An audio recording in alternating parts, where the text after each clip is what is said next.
आईने पाकिस्तान एक ऐसा डॉक्यूमेंट है जिस पर तमाम सूबों की आवाम का इत्तफाक है। 1973 में जब आइन बना और बाद में जब जब उसमें तरमीम हुई, अवामी और कौमी मफाद को तरजीह दी गई, मुकद्दम रखा गया।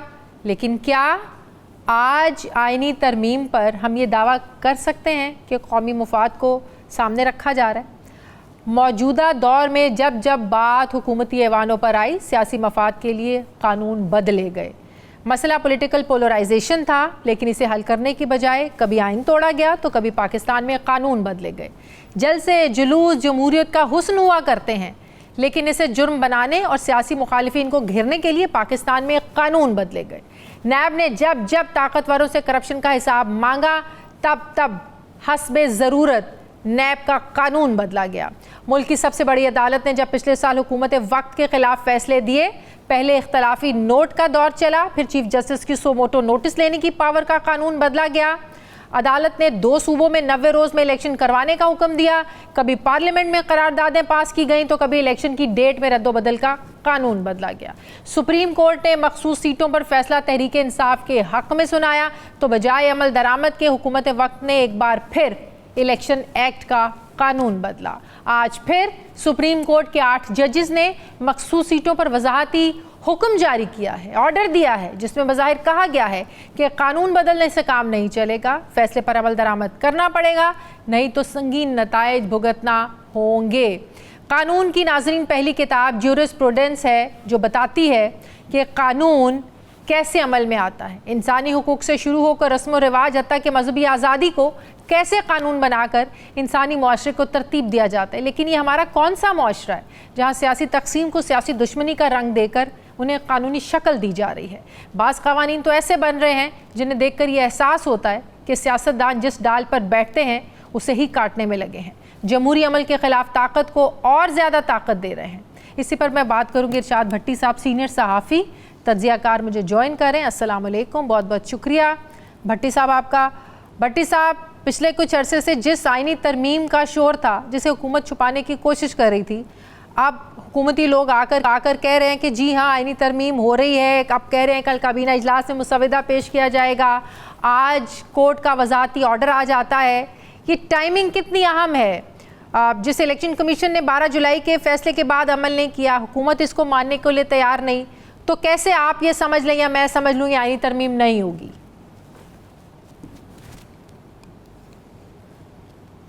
पहली बात तो ये है कि आपने चूँकि जमहूरियत का नाम इस्तेमाल किया अपने इंट्रो में, जैसा कि जमहूरियत का नाम इस्तेमाल कर रहे हैं हमारे सिविलियन डिक्टेटर्स, हमें अब ये मान लेना चाहिए और खुले दिल से मान लेना चाहिए कि हमारे यहाँ जहाँ निज़ाम फ़ेल हो गया वहाँ जमहूरियत फ़ेल हो गई है। वो जमहूरियत नहीं जो अमेरिका में है, बरतानिया में है, यूरोप में। मैं उस जमहूरियत की बात नहीं कर रहा। जो जमहूरियत हमारे यहाँ है, ये जमहूरियत फेल हो गई है। या जमहूरियत चलाने वाले बदलो या ये जमहूरियत बदल दो।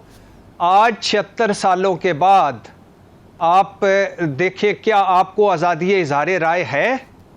क्या आपके बुनियादी हकूक़, बुनियादी इंसानी हकूक़ प्रोटेक्ट हैं? क्या आपकी चार दीवारी का तहफ़्फ़ुज़ आपको है? क्या आपको जानो माल का तहफ़्फ़ुज़ है?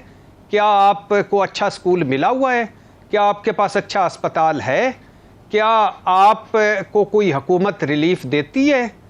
और जो आप टैक्स देते हैं उसके बदले में हुकूमत आपको कुछ देती है?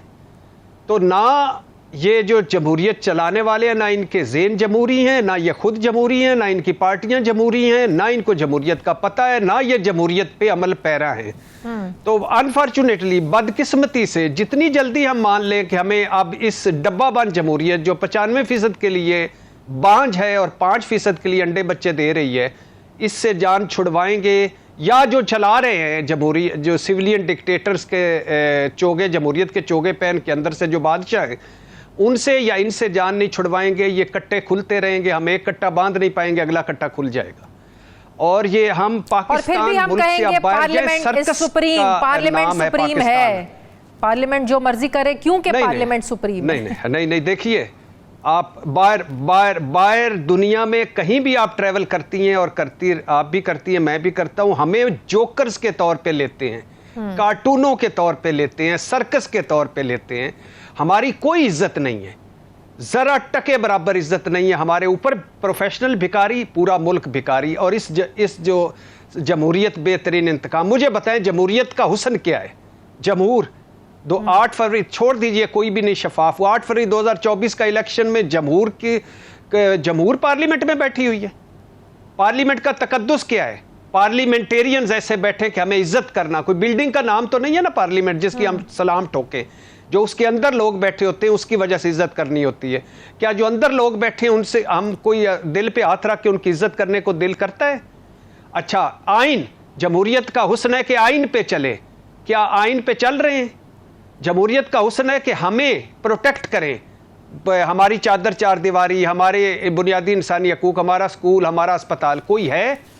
जमहूरियत का हुस्न है कि जिस पे इल्जाम लगे वो ओहदे से हट जाए। जहां रंगे हाथों पकड़े जाते हैं, कदम कदम पर ढीले, कदम कदम पर एनआरओज और काले करतूत नहीं बदलते, कानून बदलते। अब मुझे ये बताएं, क्या हुकूमत पहली बात की जो तो ये प्लानिंग है आपको लगता है कि दूसरी बात ये आप आ जाएं, आप आ जाएं इस पे। हाँ।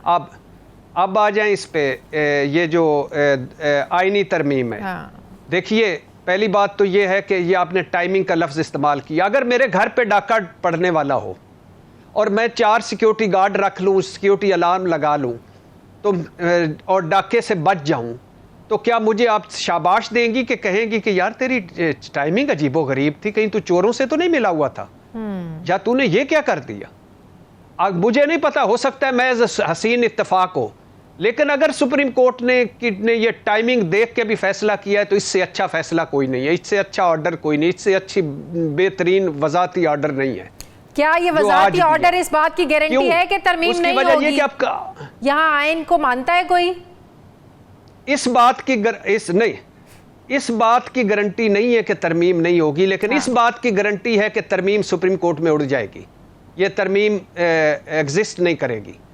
हुकूमत जो है ही नहीं असली हुकूमत, फार्म 47 की हुकूमत है। मज़े की बात यह है कि कहते हैं कि ये पार्लियामेंट का हक है आइन साजी करना, कानून साजी करना। भाई, डॉक्टर का हक होता है कि वो इलाज करे, लेकिन अगर आपको पता चले वो आपको जहर के इंजेक्शन लगा रहा है तो आप उससे इलाज करवाएंगे।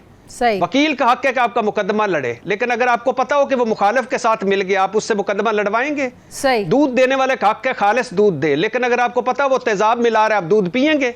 तो बस करें ना, इन भंबल भोसों में हमें गुजारें। हाँ, ये आज 3 तरह का ये जो ऑर्डर आया है। एक शटअप कॉल है इलेक्शन कमीशन के लिए कि बस कर दो खुदा के लिए, तुम्हारी तो दरखास्त ही गलत थी, तुम तो हमारे रास्ते की रुकावट हो, तुम तो तखीरी हरबे कर रहे हो। दूसरा ये हुकूमत के लिए है कि दिल के अरमा आंसुओं में जो बह जाएं तो कुछ खौफ खुदा करो ना करो जो आप आज़ाद अदलिया पे हमला करने जा रहे हो। और तीसरा, ये जिसका हक था उसको मिला, उसके हक में एक और फैसला आया। अभी तक अगर ये वज़ाती ऑर्डर पर अमल नहीं भी होता, भट्टी साहब, अगर वज़ाती ऑर्डर पर अमल नहीं भी होता, बात तो फिर कहीं ना कहीं मौलाना साहब पर भी तो आकर ठहरती है ना। रात को भी गए शहबाज शरीफ साहब। मौलाना साहब अब तक की इत्तलात के मुताबिक तो मानने को तैयार नहीं है। मौलाना अगर मान जाते हैं तो फिर उनकी सियासत क्या रहेगी? वो 8 फरवरी के इलेक्शन को जिस तरह डिसऑन कर रहे हैं, इस पार्लियामेंट को वो कहते हैं हम मानते नहीं हैं, जाली पार्लियामेंट है, बाइख्तियार नहीं है ये लोग, तो उनकी फिर क्या सियासत रहेगी? मौलाना पे भी बहुत डिपेंड कर रहा है। पहली बात तो ये कि आपको सलाम कि आप मौलाना पे डिपेंड कर रही हैं। मौलाना साहब दोनों जमातों को, आपके पास भी क्लिप्स पड़े होंगे, पीपल्स पार्टी और मुस्लिम लीग नून को, दोनों को करप्ट कहते रहे, दोनों के इत्तेहादी, दोनों की कश्मीर कमेटियों के चेयरमैन। मौलाना साहब इमरान खान को यहूदी एजेंट कहते रहे। मौलाना साहब ने कहा कि यार ये तो मेरा सियासी बयान था, मुझे आके कुछ समझा देते। मौलाना साहब को औरत की हुक्मरानी नाकाबिले कबूल थी, मौलाना साहब ने बेनज़ीर भुट्टो को हुक्मरान माना। BBC ने कहा था मौलाना वो वाहिद सियासतदान है जो एक वक्त में 5 बालें उछाल सकते हैं हवा में।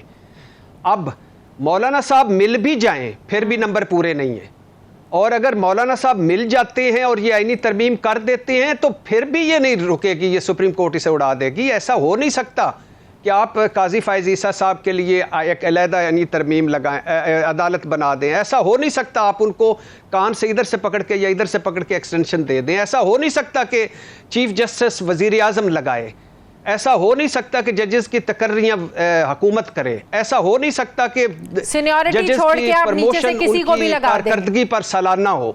हाँ हाँ हाँ, 5 जैसे ये लाहौर हाई कोर्ट में हुआ है। हाँ। 5 देखें, हाँ, अगर आजम नज़ीर तारड़ मेरिट पे होते तो मैं कहता कि ये इन मेरिट पे जज लगाएं। अगर ये शहबाज शरीफ मेरिट पे वज़ीर आज़म होते मैं कहता मेरिट पे जजेस लगाएं। अगर ये कारकर्दगी पर सालाना वज़ीरों को फारिग कर रहे होते तो और तरक्कियाँ दे रहे होते मैं कहता इधर भी होना चाहिए। अगर ये असली होते मैं कहता असली रवाज इधर भी लाएं। अगर ये इनका मैंडेट असली होता तो मैं कहता इनको इख्तियार हक हासिल है कि कुछ भी करें, लेकिन नहीं होगा ना, ये होना है ना करना है। ये एक डिप्रेशन और फ्रस्ट्रेशन में अटेम्प्ट है जो कहीं ना कहीं जाके उड़ जाएगी। भट्टी साहब, ये खान साहब जो जिस तरीके की ट्वीट कर रहे हैं, जिस तरीके से सहाफ़ियों से बात कर रहे हैं, फिर बगावत, फिर उकसाने, आज आपको पता है बिलावल भुट्टो साहब कितना गरजे हैं, बरसे हैं, कहते हैं आपको भुगतना पड़ेगा, फिर आप लोगों के जो रोने होंगे फिर हमारे पास ना आएगा। खान साहब इस तरह की बातें करके अपनी पार्टी के लिए आपको नहीं लगता और मुश्किलात पैदा कर रहे हैं? कभी एक तरफ वो इस्टेब्लिशमेंट से बात करना चाहते हैं, फिर कहते हैं हम बात नहीं करेंगे, मुज़ाकरात के सारे दरवाजे बंद, अगले दिन उनके खिलाफ बयानात दे देते हैं। को खान साहब की भी सियासत एक जगह ठहर नहीं रही। जी, इसमें 2-3 बातें हैं। जो लास्ट ट्वीट जिस पे FIA ने इंक्वायरी शुरू की है, हाँ, उसमें बहुत सारी चीज़ें हैं जो इमरान खान साहब को नहीं कहनी चाहिए थी। हाँ, बहुत सारी चीज़ें हैं जो सख्त हैं, बहुत सारी चीज़ें में अल्फाज सख्त हैं। और इमरान खान साहब चूँकि रवायती सियासतदान नहीं है, इमरान खान साहब का चूँकि है कि माई वे और हाई वे, या इमरान खान साहब इस वक्त इस पोजीशन पे हैं कि उनके पास शायद खोने को लिए कुछ नहीं है, तो वो कर रहे हैं, ये इसमें है। लेकिन 95% ये ट्वीट जो है ये वो है जो वो मुख्तलिफ अल्फाज में पहले कह चुके हैं। हमारे टीवी चैनलों पर बात होती है, उस पर हमारे पाकिस्तान तहरीक इंसाफ के लोग भी बात करते हैं। और दूसरा, इस सारे को कन्वर्ट करके बगावत में लाना मुकदमा हो सकता है भाई। अगर आप कोई वो काजी फैज़ ईसा साहब पे इल्ज़ाम लगा रहे हैं या अमर फारूक साहब पे लगा रहे हैं या इस हुकूमत को याहिया खान पार्ट 2 कह रहे हैं तो उसका उस पर वो कर सकते हैं, यानी कि हमें सबूत दें। लेकिन इसको बगावत में कन्वर्ट करना ये भी मेरे ख्याल से तो प्याली में तूफान। मेरा ख्याल है आज जो फ्रस्ट्रेशन थी हुकूमत की असम्बली के अंदर, जो गरजे बरसे, वो सुप्रीम कोर्ट के वज़ाती आर्डर था। ज़ाहिर आज ये तरमीम लाना चाहते थे, अब नहीं ला सके, तो इसलिए वो उन्होंने डाइवर्ट किया और इमरान खान के ट्वीट पे बात की। इमरान खान साहब को दरख्वास्त की जा सकती है कि अगर आप कुछ थोड़े अरसे के लिए खामोश हो जाएं या धीमे हो जाएं तो ये तो जो डेड एंड की मस्जिद, डेड एंड की ईंट, ये तो खुद ब खुद ही आपस में लड़ के खत्म हो जाएगी। बहुत शुक्रिया। सारी अटेंशन इमरान खान पर है।